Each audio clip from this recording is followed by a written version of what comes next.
তুমি একজন জামাত শিবিরের লোক, এই যে তুমি যে একটা গালি দিলা খানকির পোলা বলে, তোমার দল তোমাকে এটা শিখাইছে বলো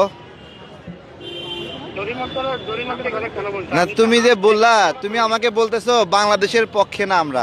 ভাই বাংলাদেশের পক্ষে না, এটা তো জামাত যে বাংলাদেশের পক্ষে ছিল না, এটা বাংলাদেশের কোন মানুষ জানে না? ছোট বাচ্চা থেকে বড় পর্যন্ত সবাই জানে। তুমি আমাকে বলো বাংলাদেশের পক্ষে না। ভাই বাংলাদেশ বুঝো তোমরা? বাংলাদেশ বোঝো তোমরা? বাংলাদেশে বাংলা ভাষায় কথা বলতে জানো? তোমরা কথা বললেই খানকি গালি আসে তোমাদের। তোমাদের মা এটা শিক্ষা দিছে, তোমাদের দল এটা শিখাই দিছে। তুমি যে গালিটা দিলা ঠিক করছো কাজটা? বলো কাজটা ঠিক করছো তুমি? তুমি কাজটা ঠিক করছো বলো?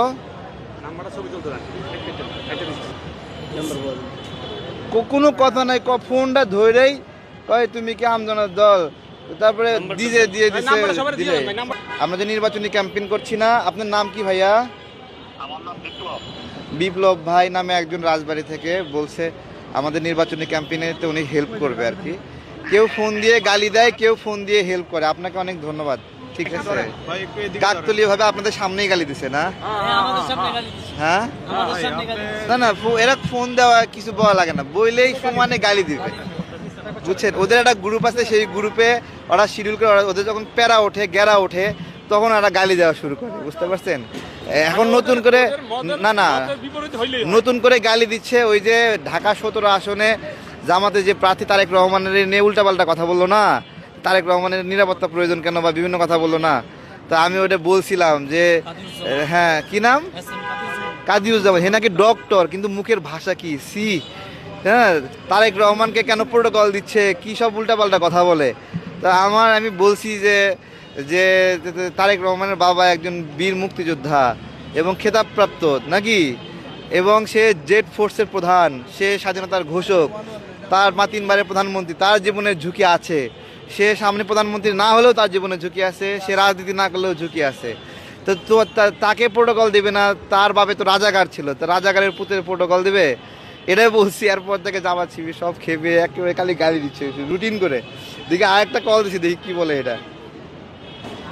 হ্যালো, আসসালামু আলাইকুম। জি বলুন ভাই। তারেক বলছি। জি জি জি।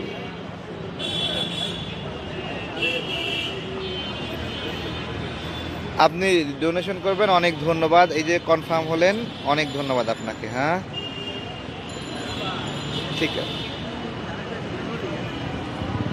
এই যে শুরু হয়ে গেছে, বুঝছেন? গালি দেওয়া শুরু হয়ে গেছে।